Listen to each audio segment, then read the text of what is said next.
Good morning, स्वागत है आपका हमारे चैनल जेएमसी स्टार जीएस गुरु पर। और आज ये हमारा बायोलॉजी का पार्ट 3 रहेगा। पिछले पार्ट में मैंने आप लोगों को पार्ट फर्स्ट एंड सेकंड, जो कि हमारे इस वीडियो के डिस्क्रिप्शन में आपको वो लिंक मिल जाएगी। और जितना भी मैं स्टडी करवा रही हूँ इस चीज़ में, जितना भी मैं आपको बता रही हूँ, आई होप कि वो आप लोगों को काफ़ी हेल्पफुल हो। और एग्ज़ाम के जितने भी सारे क्वेश्चन रहेंगे, आप लोग इस सारी चीज़ों को एकदम बढ़िया से पॉइंट वाइज, मतलब जितना भी हम लोग करवा रहे हैं, आप लोग बस इसको याद कर लीजिए। वो एग्ज़ाम में काफ़ी ज़्यादा हेल्पफुल होंगे आप लोगों के लिए। तो चलिए स्टार्ट करते हैं आज का हम अपना टॉपिक। तो आज का हमारा टॉपिक होने जा रहा है कवक।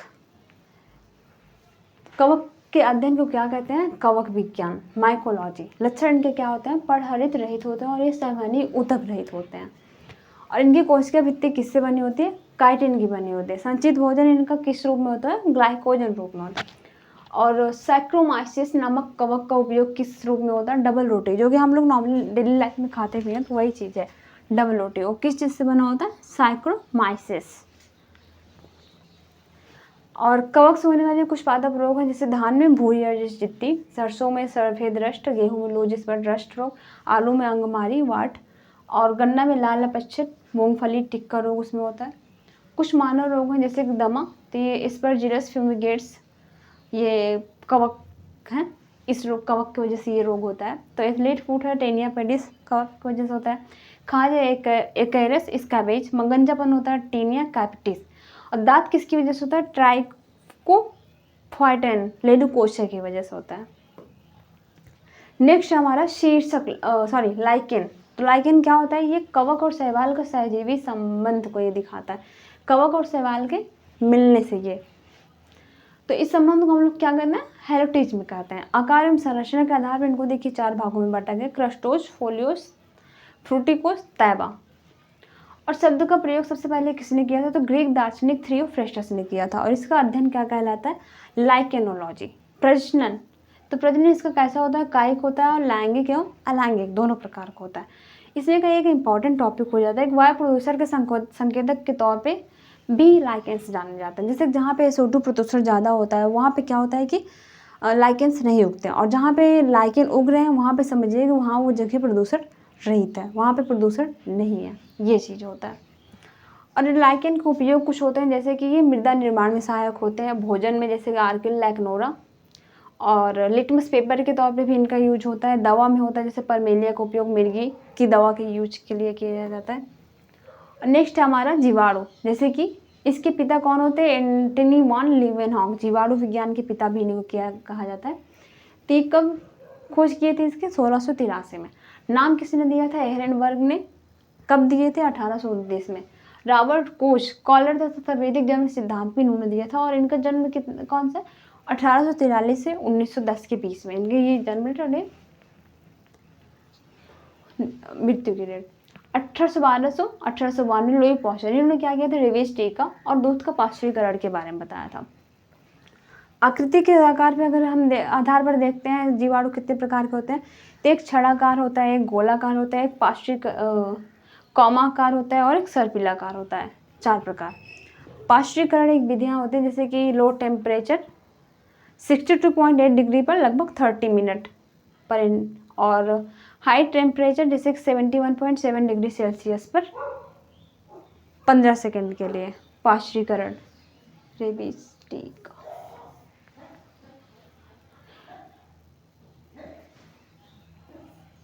अब यहाँ पे देख सकते हैं ये जो सर्पिलाकार जो आकार दिया गया वो देखिए कैसे दिया गया है, टेढ़ा मेढ़ा। और महत्वपूर्ण नोट के तौर पे देखिए दिया गया कि एना वीना तथा नौ स्टॉक नामक साइनोबैक्टीरियम वायुमंडल जो होता है ये नाइट्रोजन का स्थिरीकरण करता है। तो ये सारी चीज़ें जो हैं देखिए हैं। ये पाश्चुरीकरण विधि किसने बताई थी?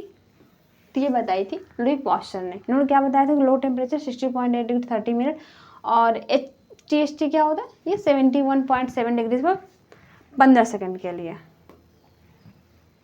नेक्स्ट है हमारा विषाणु, जिसकी खोज किसने करी थी? रूसी वैज्ञानिक इवान विस्की ने करी थी। कब करी थी? 1892 में करी थी। तंबाकू के मोज़ेक रोग की खोज करी थी इन्होंने। विशेषता इन्होंने बताई थी कि सजीव और निर्जीव की कड़ी है। निर्जीव लक्षण बताए थे, जैसे कि कोसर रूप में नहीं होते हैं, इनको क्रिस्टल बनाकर निर्जीव पदार्थ की भांति बोतलों में भरकर रखा जा सकता है। और सजीव लक्षण इन्होंने बताया था कि इनके न्यूक्लिक अम्ल का द्विगुणन होता है। जीवित कोशिका में पहुंचते ही ये सक्रिय हो जाते हैं और एंजाइमों को संश्लेषण करने लग जाते हैं। परपोषी प्रकृति के आधार पर देखिए इन्होंने 3 भागों में बांट दिया। जैसे कि पहला क्या बताया कि पादप विषाणु, इसमें क्या होता है, न्यूक्लिक अम्ल आरएनए होता है, जैसे टीएमबी। जंतु विषाणु क्या बताया था कि इनमें डीएनए या कभी कभी आरएनए भी पाया जाता है। बैक्टीरियोफेज क्या बताया था कि इन केवल जीवाणुओं पर आश्रित रहते हैं और इनमें डीएनए पाया जाता है। एग्जाम्पल जैसे T2 फेज। और जिस विषाणु में आरएनए आनुवांशिक पदार्थ होता है उसे क्या कहते हैं, रेट्रो विषाणु कहते हैं। नेक्स्ट है हमारा सूक्ष्म जीवों का सारांश। जैसे हम लोग को देखिए पूरा इसको हम लोग टेबल में बना दिया। तो कवक के अध्ययन को क्या कहते हैं, माइक्रोलॉजी। लाइकेन को लाइकेनोलॉजी, जीवाणु को बैक्टीरियोलॉजी और विषाणु को वायरोलॉजी। प्रमुख खोजकर्ता इसको देखिए यहाँ पे नहीं दिया है, ज्ञात नहीं है। और थ्रियोफ्रेस्टस इन्होंने इस शब्द को मतलब दिया था, थ्रियोफ्रेस्टस ने। लिवेनहॉक ने क्या किया था, इसके खोज करता है। इवान विस्की क्या किया था, विषाणु के खोज करता है। संरचना की अगर बात करते हैं तो ये कार्टिन की बनी होती है। ये कवक प्लस शैवाल की सजीविता से बने होते हैं। ये एक कोशिकीय होते हैं और ये सजीव निर्जीव की कड़ी अकोशिकीय होते हैं। विशेषता अगर देखते हैं तो ये ग्लाइकोजन संचय करते हैं। ये SO2 प्रदूषण संकेतक होते हैं। नाइट्रोजन स्थिरीकरण में यूज होता है, नाइट्रोजन स्थिरीकरण करते हैं। और इसमें क्या होता है, क्रिस्टलीकरण संभव होता है। उदाहरण इनका देखते हैं, जैसे कि ईस्ट होता है, एस्परजिलस होता है, इसका उदाहरण है रोसेला परमेलियो। और जीवाणु का है बैसिलस विब्रियो। नेक्स्ट है हमारा जीवाणु एवं ब्रायोफाइटा। तो जीवाणु के महत्वपूर्ण कार्य कौन सा होता है, जैसे नाइट्रोजन स्थिरीकरण। जैसे एक सहजीवी मटर कुल के पौधों में राइजोबियम तथा ब्रैडीराइजोबियम दोनों पाए जाते हैं। ये स्वतंत्र रहते हैं। जैसे मिट्टी में एजोटोबैक्टर, एंजियोस्पर्मिलम और क्लोस्ट्रिडियम। संरक्षण एवं उद्योग में भी इनका यूज किया जाता है। जैसे चमड़ा उद्योग में क्या होता है, जीवाणुओं द्वारा बाल व वसा हटाना, टैनिंग कर जाता है। खाद्य संरक्षण, जैसे अचार मुरब्बे में आप लोगों ने कभी कभी घर में भी देखा होगा कि अचार खराब होने लगते हैं तो उसमें क्या कर दिया जाता है कि नमक डाल दिया जाता है। मुरब्बा खराब होने लगता है तो उसमें क्या करते हैं, चीनी डाल देते हैं। तो वो सारी चीज़ें होती हैं, उसको क्या कहते हैं, जीव द्रव्य कुंचन। कोल्ड स्टोरेज, जैसे कि 10 डिग्री सेल्सियस से 18 डिग्री सेल्सियस से जीवाणु क्या हो जाते हैं, निष्क्रिय हो जाते हैं। ब्रायोफाइटा, जैसे कि इसका सबसे सरल स्थलीय पौधों का समूह, लगभग इसमें 25,000 जातियां पाई जाती हैं।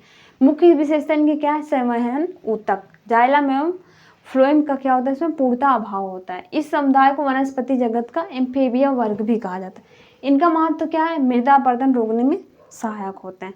स्फिग्नम अपने भार से 18 गुना अधिक पानी सोखने की क्षमता होती है और माली पौधों को नमी देने के लिए इसका उपयोग भी करता है। माली से आप कभी मिलेंगे, आप उनसे बात करेंगे तो वो आपको बताएंगे कि एक्चुअली क्या होता है, कैसे दिखती है ये सारी चीज़ें। और ईंधन के रूप में भी इनका यूज होता है, एंटीसेप्टिक के रूप में भी इनका यूज होता है। नेक्स्ट हमारा टेडोफाइटा एवं पुष्पोद्भिद। तो टेडोफाइटा क्या होता है, ये छायादार स्थानों, जंगलों और पहाड़ों पर पाए जाते हैं और जनन की क्रिया बीजाणु द्वारा होती है। तना साधारण राइजोम के रूप में होते हैं। और संवहन ऊतक का विकास, टेडोफाइटा में संवहन ऊतक विकसित होते हैं, परंतु जाइलम क्या होता है, ये इसमें बेसल नहीं होता। फ्लोएम में क्या होता है, सहकोशिकाएं नहीं होते हैं। पुष्पोद्भिद अगर देखते हैं तो परिभाषा क्या होता है, इसमें पूर्ण विकसित पौधे होते हैं। फूल, फल तथा बीज इसमें उपस्थित होते हैं। नग्न बीजी और आवृत बीजी। नग्न बीजी क्या होते हैं, विदाउट फ्रूट कवर होते हैं। आवृत बीजी क्या होते हैं, विथ फ्रूट कवर होते हैं। नेक्स्ट हमारा नग्न बीजी पौधा, जैसे कि इसमें देखिए विशेषताएं क्या है इसकी, ये काष्ठीय होते हैं, बहुवर्षीय होते हैं, लंबे होते हैं, मूसला जड़ वाले होते हैं, वायु परागण होता है, इसमें मरुद्भिद होता है। रिकॉर्ड्स कर देखते हैं ना तो सबसे ऊंचा पौधा कौन सा होता है, सिक्कोया सेम्परविरेंस, और 120 मीटर इसकी लंबाई होती है। सबसे छोटा पौधा अगर देखते हैं तो वो कौन सा होता है, जैमिया पिग्मिया। जीवित जीवाश्म अगर देखते हैं तो वो साइकस होता है, जिनको वाइलोवा मेटा सिक्कोया। रोचक तथ्य अगर इसमें देखते हैं तो साइकस के बीजांड जो होते हैं वो पादप जगत में सबसे बड़े होते हैं। पाइनस के परागकण क्या होते हैं, ये पीला बादल या सल्फर शावर्स बनाते हैं। पाइनस के परागकण। जिम्नोस्पर्म के अगर हम यूज देखते हैं तो ये कहाँ कहाँ यूज होता है, भोजन के रूप में। जैसे साइकस के तन्नों से मंड निकालकर साबूदाना बनता है। वाष्पी तेल के रूप में भी इनका यूज, जैसे चीड़ से तारबीन का तेल, देवदार से सेड्रस का तेल। और लकड़ी जैसे कि चीड़, सिकोया, देवदार, स्पोर्ट्स फर्नीचर है तो इनका यूज किया जाता है। टैनिन जैसे चमड़ा बनाने तथा स्याही बनाने। रेजिन वार्निश, पाली पेंट आदि बनाने में इनका यूज होता है। आवृत बीजी पौधों को देखते हैं, जैसे कि इन पौधों में क्या होता है कि बीज फल के अंदर होते हैं। जड़, पत्ती, फूल, फल, बीज पूर्व विकसित होते हैं और बीज पत्रों के आधार पर 2 वर्गों में इनको विभाजन किया गया है। जैसे कि एक बीजपत्री, बीज में सिर्फ एक बीज पत्र होता है। प्रमुख कुल एवं पौधे कौन से इनके, तो ये होते हैं लिलिएसी, जैसे लहसुन प्याज में आप लोग देख सकते हैं। पॉलमी के तौर पे देखते हैं तो सुपारी, ताड़, नारियल, खजूर। ग्रामीणेसी के तौर पे देखते हैं, जैसे कि गेहूं, मक्का, बांस, गन्ना, चावल, ज्वार, बाजरा, जौ, जई आदि। ये इनके प्रमुख कुल हैं और ये पौधे हैं उनके।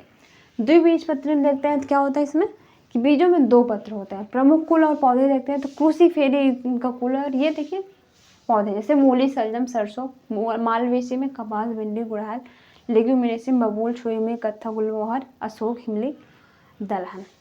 कंपोजिट में देखते हैं आप लोग क्या होता है, सूरजमुखी, भृंगराज, गेंदा, कुसुम, डहलिया। स्टेसी कुल, इसमें कौन सा आता है, नींबू, संतरा, मौसम्बी, बेर।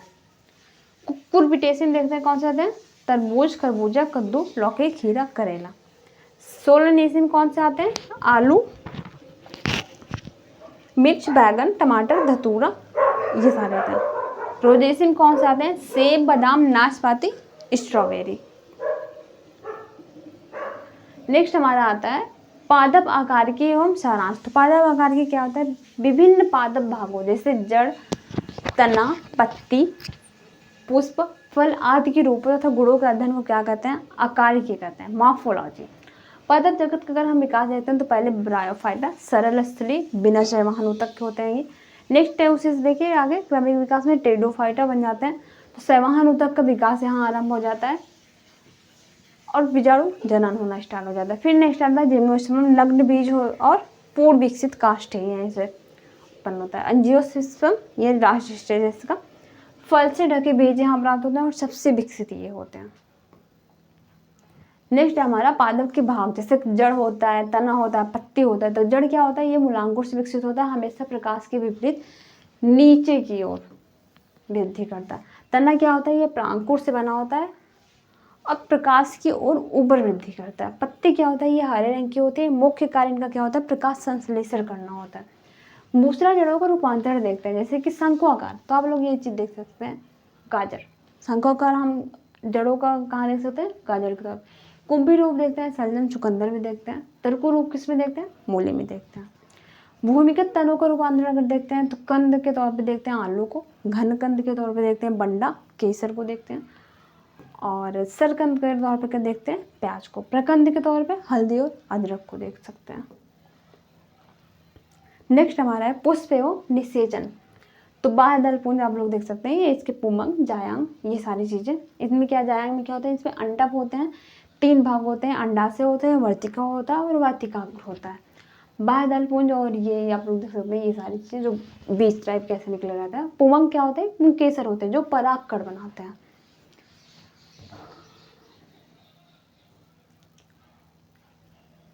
ये सारी चीजें, ये पुमंग और ये जो है बाह्यदल पुंज, ये उनके जो आप इस फूल के हिस्से से देख के समझ सकते हैं। परागण एवं निषेचन क्या होता है, तो परागण ये होता है पराग कणों को वर्तिकाग्र तक पहुंचाना। प्रकार इनका कैसे होता है, जैसे कि 2 प्रकार से, स्वपरागण और परपरागण। निषेचन कैसे होता है, नर युग्मक का मादा अंड से संयोजन, इससे युग्मनज बनता है। एग्जाम के अगर कॉन्सेप्ट अगर देखते हैं तो आवृतबीजी पौधों में त्रिक संलयन तथा द्विनिषेचन होता है। आवृतबीजी पौधों में त्रिक तथा द्विनिषेचन। नेक्स्ट हमारा आता है पादप ऊतक। तो इनकी डेफिनेशन क्या होती है, समान उत्पत्ति, संरचना एवं कार्य वाली कोशिकाओं के समूह को क्या कहते हैं, ऊतक कहते हैं। पादप ऊतक क्या होते हैं, विभाज्योतिकी ऊतक और स्थायी ऊतक। इनको देखिए 2 भागों में बांटा गया और अगेन इसको देखिए 3 भागों में बांटा गया, शीर्षस्थ, पार्श्व और अंतर्वेशी में। और इसको देखिए स्थायी को 2 भागों में बांटा गया, सरल और जटिल। सरल ऊतक को अगेन बांटा गया मृदुतक में, स्थूल में और दृढ़ में, और जाइलम दृढ़ 3 भागों में। और जटिल को देखिए 2 भागों में बांटा गया, चाइलम और फ्लोएम में। नेक्स्ट है ऊतकों का कार्य, जिसे विभाज्योतिकी ऊतक के तौर पे देखते हैं। तो शीर्षस्थ जड़ तथा तने के शीर्षों पर ये पौधों की लंबाई में वृद्धि करते हैं। पार्श्व को देखते हैं जड़ तथा तने के घेरे में, और ये क्या करते हैं, मोटाई में वृद्धि करते हैं। अंतर्वेशी अगर देखते हैं, ये फिगर से आप लोग समझ सकते हैं क्या होता है पार्श्व, और ये अंतर्वेशी शीर्षक।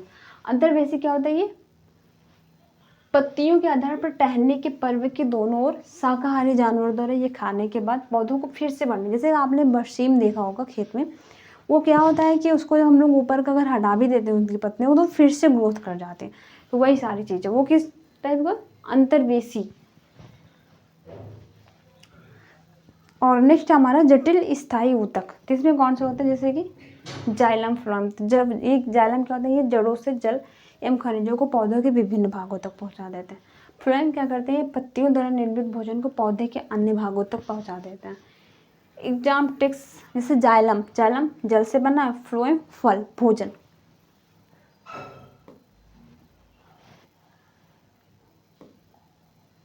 नेक्स्ट हमारा पादप विज्ञान। तो पादप विज्ञान को देखिए, इसमें स्थायी पादप ऊतक, तो इसको देखिए दो भागों में बांटा गया है, सरल और जटिल। जाइलम क्या होता है, ये इनको प्रायः कास्ट्री कहते हैं। मुख्य कार्य इनका क्या होता है, जल व खनिज लवणों का संवहन करते हैं, यांत्रिक दृढ़ता प्रदान करना, और पौधों की आयु का निर्धारण वार्षिक वाले गिनकर होता है। ये देखिए, इसे क्या कहते हैं, डेंड्रोकोनोलॉजी। फ्लोएम क्या होता है, ये एक संवहनी ऊतक होता है। और मुख्य कार्य इनका क्या होता है, पत्तियों द्वारा बनाए गए भोजन को पौधे के अन्य भागों में पहुंचाना। प्रकाश संश्लेषण, तो कार्बोहाइड्रेट के निर्माण की जो प्रक्रिया होती है, जिनमें कार्बन डाइऑक्साइड, जल, क्लोरोफिल और प्रकाश का आवश्यक होना होता है। ये प्रकाश संश्लेषण क्या होता है, कार्बोहाइड्रेट के निर्माण की प्रक्रिया होती है। जैसे कि देखिए, कार्बन डाइऑक्साइड गैस, और उसमें जब जल के अणु को तो मिलाया जाता है तो क्या बन जाता है, ग्लूकोज, और जल बन जाता है, और ऑक्सीजन गैस बन जाती है। इनका CO2 का स्रोत देखिए, जैसे स्थलीय पौधे को क्या करते हैं, वो वायुमंडल से मिश्रण द्वारा प्राप्त कर लेते हैं, और जलीय पौधे क्या करते हैं, जल से ले लेते हैं। जल जड़ों द्वारा अवशोषित, जल को जो प्राप्त करते हैं पौधों को जड़ों द्वारा अवशोषित करते हैं, उससे क्या कहते हैं, पराशरण कहते हैं। ऑक्सीजन ये जल के अपघटन से प्राप्त होता है। जल के अपघटन आपको पता है, उसमें H2O होता है, तो वो उससे अपघटन से प्राप्त कर ले। क्लोरोफिल से इसके केंद्र में मैग्नीशियम का परमाणु होता है। प्रकाश का प्रभाव देखते हैं, तो लाल रंग के प्रकाश में सबसे अधिक प्रकाश संश्लेषण, बैंगनी रंग में सबसे कम। नेक्स्ट हमारा प्रकाश संश्लेषण की अवस्थाएं। तो प्रकाश संश्लेषण एक उपचयन अपचयन अभिक्रिया है। जल का उपचयन ऑक्सीजन में तथा CO2 का अपचयन ग्लूकोज में होता है। इसमें हम फर्स्ट लेते हैं प्रकाश रासायनिक प्रक्रिया, और नेक्स्ट है प्रकाशहीन क्रिया। इसमें क्या होता है, क्लोरोफिल के ग्रेना भाग में ये संपन्न होता है, और इसे हील क्रिया भी कहते हैं। और जल का अपघटन होकर अंत में ऊर्जा के रूप में वो बाहर निकलता है। इसमें क्या होता है, ये क्लोरोफिल के स्ट्रोमा में होता है। इसमें क्या होता है, कार्बन डाइऑक्साइड का अपचयन होकर शर्करा एवं स्टार्च बन जाता है। नेक्स्ट हमारा पादप हार्मोन्स। देखिए इसके टाइप्स कितने हैं, 7 टाइप्स दिए गए हैं। तो ऑक्सिन्स को किस तौर पे जाना जाता है, वृद्धि नियंत्रक के तौर पे जाना जाता है। फसलों को गिरने से बचाता है और खरपतवार भी नष्ट करता है। जिब्रेलिन्स क्या होता है, बौने पौधों को लंबा करता है। बीज अंकुरण, साइटोकाइनिन ये क्या होता है, कोश का विभाजन करता है। और RNA प्रोटीन बनाने में सहायक होते हैं, जीर्णता रोकते हैं। चौथा है एब्सिसिक एसिड, ये क्या करते हैं, वृद्धि रोधक होते हैं, बीजों को सुप्तावस्था में रखता है। और एथिलीन गैसीय रूप में पाया जाता है, फलों को पकाने में ये सहायक होता है। फ्लोरीजेंस फूल खिलाने वाले इनको जाना जाता है हार्मोन्स। ट्राइमेटिन क्या होता है, ये घायल कोशिकाओं का ये भर देते हैं, पौधों के जख्मों को ये भर देते हैं। ऑक्सिन्स ये तो हो ही गया है। नेक्स्ट है विषाणु जनित रोग, जैसे तंबाकू का मोजेक रोग। तो लक्षण इससे क्या क्या होता है, पत्तियां सिकुड़ जाती हैं, छोटी हो जाती हैं, और पत्तियों का क्लोरोफिल नष्ट हो जाता है। कारक क्या होता है, इसमें टोबैको मोजेक वायरस पाया जाता है। नियंत्रण क्या होता है, रोग से प्रभावित पौधों का इकट्ठा कर जला देना चाहिए। अगर ये रोग हो जाता है कभी बाई चांस, तो क्या करना चाहिए, रोग से प्रभावित पौधों को इकट्ठा कर उनको जला दीजिए। पोटैटो मोजेक, लक्षण क्या होता है इसमें? पत्तियों में चितकबरापन, जैसे आप लोग ये देख सकते हैं, लक्षण प्रदर्शित करते हैं। ये हमारा स्वस्थ पत्ता है और ये संक्रमित पत्ता है। नेक्स्ट है हमारा पादप रोग। तो पादप रोग देखिए बैक्टीरियल डिसीजेस के बारे में बताया गया। जैसे आलू का शिथिल रोग, वो कौन से जीवाणु के द्वारा होता है? तो उसमें होता है सीडोमोनास सोलेनिसीरम बैक्टीरिया पाया जाता है। क्या होता है इसमें? जाइलम पर भूरा रिंग बन जाता है, जिसे रिंग रोग भी कहते हैं। जैसे ये चीज देखिए, ब्लैक आर्म ऑफ कॉटन, रुई में देखिए, रुई की पत्तियों में ऐसे धब्बा टाइप का, ये कौन सी बैक्टीरिया होता है इसमें? जैंथोमोनास, पत्तियों पर छोटी सी जलांत संरचना, भूरा रंग। और धान का अंगमारी रोग, ये कौन से बैक्टीरिया? तो जैंथोमोनास ओराइजी, पत्तियों पर पीला हरा स्पॉट दिखता है। तो ये देखिए पीला पीला हरा हरा, ये सारी चीज़ें। साइट्रस कैंकर, जैंथोमोनास सीटी बैक्टीरिया, ये इसकी तो पत्ती कहाँ हुई थी? चीन में हुई थी। और ये कहाँ पाई जाती है? नींबू की पत्तियों, शाखाएं, फल प्रभावित। जैसे ये चीज़ देखिए यहाँ पे ऐसे डॉट डॉट डॉट। गेहूं का टुंड्रा रोग, कौन सा बैक्टीरिया? कैरिनोबैक्टीरिया ट्रिटिकी जीवाणु तथा एल्गुइना ट्रिटिकी बैक्टीरिया, नेमाटोड बैक्टीरिया। ये क्या होता है? इससे पत्तियों के नीचे का भाग मुरझाकर मुड़ जाता है। करनाल बंट भी गेहूं की बीमारी होती है। ऐसे ये तो होता ही, ये होता है टुंडू रोग। और करनाल बंट भी गेहूं की बीमारी ही होती है। नेक्स्ट है पौधों में तत्वों की कमी से। तो जैसे लिटिल लीफ खैरा रोग है, आम एवं बैगन में होता है, और धान मक्का नींबू में भी होता है। तो ये किसकी कमी से होता है? जस्ता की वजह से। और नींबू में जो किसकी कमी से होता है? ये तांबा की कमी से होता है। डाईबैक लिटिल लीफ अगर रोग देखते हैं तो ये किसमें होता है? नींबू में होता है। किसकी कमी से होता है? बोरान की कमी से होता है। नेक्स्ट है ब्राउनिंग डिक्रोसिस हॉट रॉट, किसमें होता है? फूल गोभी में होता है, आंवला में होता है, चुकंदर में होता है। और मार्श रोग वाटर कोर किसमें होता है? मटर शलजम में होता है। किस तत्व की कौन सी कमी होती है? मैग्नीज की। पत्ती जलना जैसे लीची, पोटेशियम। कोट एंड स्पॉट पे देखते हैं जैसे गाजर, कैल्शियम। और ब्लैक हॉट रोग जैसे भंडारण में आलू, और ऑक्सीजन की कमी की वजह से ये होता है। वनस्पति विज्ञान के कुछ रोचक तथ्य देखते हैं। जैसे विश्व के सबसे बड़े आवृतबीजी वृक्ष कौन सा है? तो वो यूकेलिप्टस है। लंबा वृक्ष कौन सा है? वो सिकोया है, 120 मीटर, नग्नबीजी टाइप का होता है ये। पत्ती वाला पौधा कौन सा होता है? विक्टोरिया रिजियो होता है, जल में पाया जाता है ये। बीज सबसे बड़ा बीज विश्व का, तो वो कौन सा होता है? लोडेसिया। और पुष्प कौन सा होता है? रेफ्लेसिया ओनोलाई। व्यास कितना होता है इसका? मीटर में, और 8 kg होता है। नर युग्म या बीजांड कौन सा होता है? साइकस। और गुणसूत्र वाला पौधा, जैसे कि सबसे बड़ा गुणसूत्र वाला पौधा ओफियोग्लोसम, कौन सा? फन, 1266।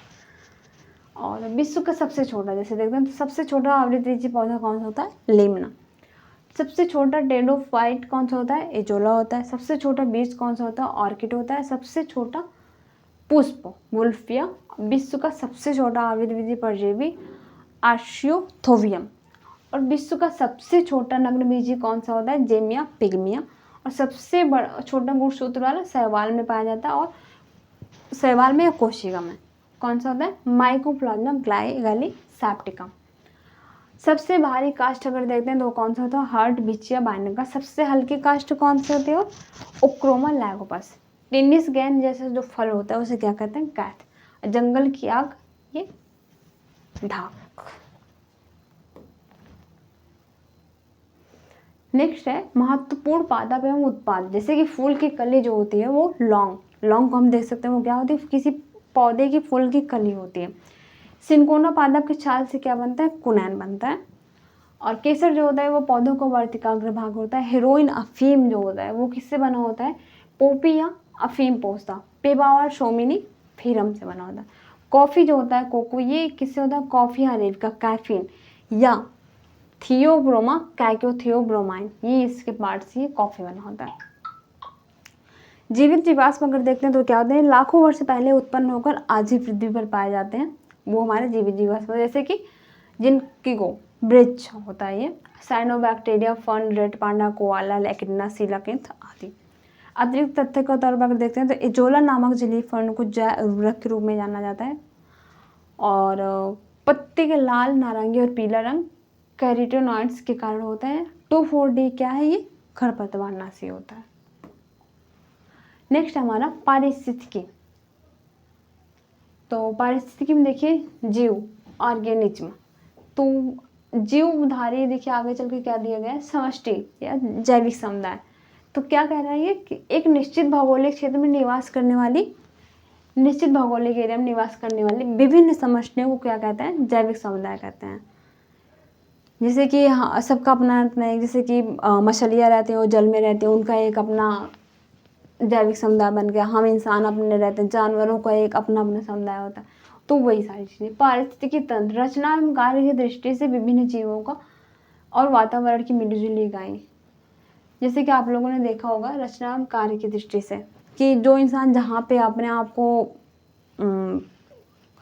का ग्रोथ कर सकता है, वो वहाँ पे रह सकता है, वही क्या हो जाता है, उसका पारिस्थितिक तंत्र होता है। कार्य एवं रचना की दृष्टि से जहाँ पे वो अपने आप को बढ़िया से कंफर्ट फील करे। नेक्स्ट है पारिस्थितिकी विज्ञान की वह शाखा है जिसके अंतर्गत जीवधारियों और उनके वातावरण के पारस्परिक संबंधों का अध्ययन करते हैं। इस शब्द का सर्वप्रथम प्रयोग किसने किया था, तो रिटन ने किया था। पारिस्थितिक तंत्र या पारितंत्र, इस शब्द का प्रयोग सबसे पहले किसने किया था, तो एजी टांसलर ने किया था। और सबसे महत्वपूर्ण क्या है, सर्वाधिक स्थायी पारिस्थितिक तंत्र कौन सा है, वो महासागर है। तो आज के लिए बस इतना ही, मिलते हैं हम आपसे नेक्स्ट पार्ट में।